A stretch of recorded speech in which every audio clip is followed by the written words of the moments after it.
Welcome to the Formula One show. If you were watching this weekend's Malaysian Grand Prix, you would have seen these last moments of the Grand Prix when Vettel crossed the line. Let's quickly check that out. To make it fourth place for him. Yes, great drive. Well done. Slow switch down. Numero uno is back, top class. Great drive. Ferrari's back. Fantastico. Sei un grande, Seb. Yes! Sì, ragazzi! Oh! Mi senti? Grazie mille, ragazzi. Grazie! Dai, forza Ferrari!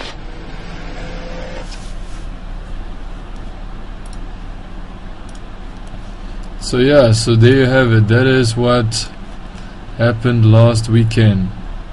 So what can we say about that? Well, yes, Mercedes have admitted that they didn't have the best possible, race strategy, because they could have opted not to pit when the safety car came out. Unfortunately, they pitted, and Vettel and Ferrari took a gamble and they decided to stay out in front, ahead of the pack, and they decided not to pit under the safety car.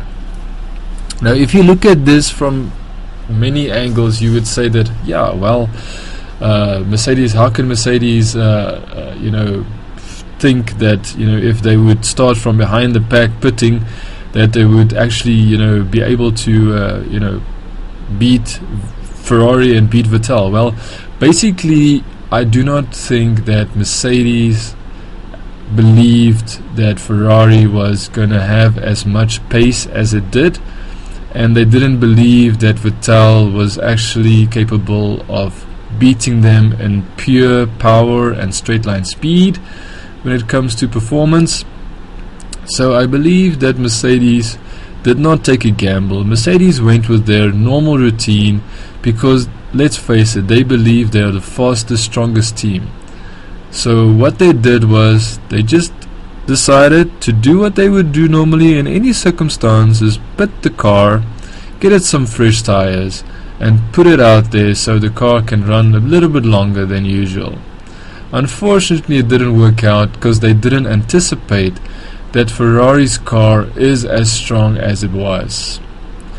Now, with that said, I'm gonna say something that many people might judge me on. They might give me some really bad feedback on. They might disagree with me. They might call me an idiot, and I really do appreciate that. Please, I don't want to, no one wants to be called an idiot, but if you really do have something to add to this, I'm really interested to hear what you have to say.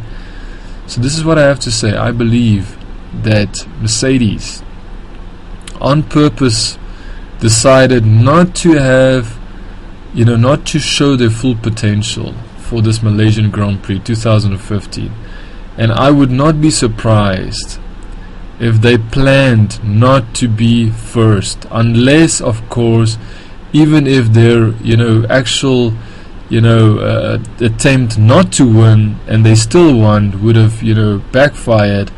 It meant that they were just way too strong for the rest of the pack, the rest of the Formula One teams. And what I think is going on here, and what I want to say with that, is that I believe when Mr. Toto Wolff, the Mercedes engineer, or should I say head of the team, I'm sure you can't call him CEO, but he's the head of the team. And when Mr. Toto Wolff at Australian Grand Prix said that his team is going to be even faster in Malaysia, I think he was actually trying to get people to believe that if they don't win in Malaysia, then how can that be that they are supposed to be fastest according to the actual boss of Mercedes?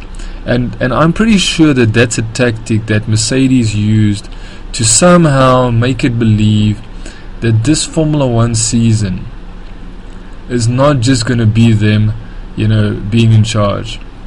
I truly believe that Toto Wolff intentionally said that in Malaysian Grand Prix they're going to be even faster, that their car is going to be even better. I believe he did that on purpose. I truly believe, some part of me, when that was said, I feel that no team can ever 100% ever say that they will be faster than everyone else until the race day. And I truly believe that Toto Wolff had a agenda other than being completely honest, and I think he wanted to make people believe that his team is so strong that, you know, in case race day they do not win, then the rest of the world will believe that, wait, Mercedes is not that strong. And I think Vettel should just hold on to his horses. Yes, he did perform a very good race, he did have a very good race as well, but I would not be surprised if everything that happened in the race was planned exactly the way Mercedes wanted it and was imagining it to be planned. So what I would say is that in the next race, if in China, because they say that in China the race is very similar, the race course is very similar to that of the race course in Malaysia. They say that if the race in, let's just say that I say that if the race in China is exactly the same as it was now, where Ferrari is very competitive and they challenge and they can beat Mercedes in straight line and pure power and performance as they did in Malaysia, then yes, Ferrari truly has performance. But if this next race, China, if Mercedes, I don't care if it's Rosberg or Lewis Hamilton, it depends on what the actual problem is with the car, if they win without question, dominate like they did in the previous Australian race, in the first race of the season, then I'm telling you now that this Mercedes team has specifically tried to blindfold us in believing that they're not as fast as people would have believed from the first race of Australia. That means that they're trying to trick us, making us believe they are not the most strongest team as we would have seen it in the first race. So my assessment, and me going into China race, trying to see, what is really going on, I want to see, because I'm pretty sure that a team will probably give one race away just for the sake of having cars on their table to play with. So if they will probably not give the next race away. They will probably not give the next race away. I'm not sure how most teams think about this, but I'm guessing that if a team was really in charge and they really want to win as much as most teams do want to, then I'm pretty sure that Mercedes is not going to give the next race away lightly. So my personal assessment, my personal opinion on the matter is that if Mercedes wins the next race in flashing style and dominant style that they did in Australia, then my friends, I have to say sorry, Ferrari is not going to be competitive, is not the real competitor. Mercedes is trying to play us all by pretending that they do not have as strong a car as they made us, as we all saw in Australia. I think Australia was just a race that Mercedes wanted to prove how strong they are to themselves. And I think Malaysia was a race where they said, you know what, let's just not make everyone panic over how strong we are. Let's just take a back seat and give someone else a chance, and let's just play a poker game where we don't show our true cards.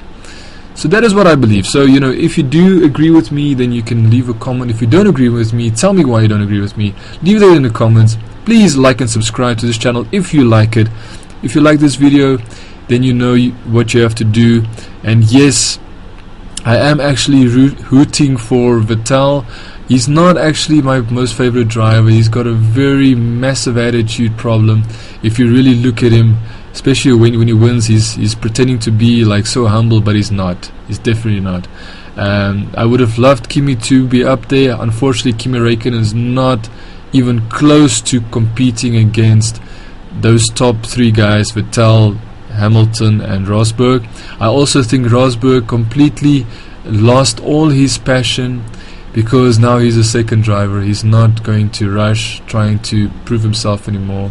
I feel sorry for him that he lost his passion. However, Lewis Hamilton has already proven himself. So that's all I have to say for now. See you in the next episode. Ciao for now.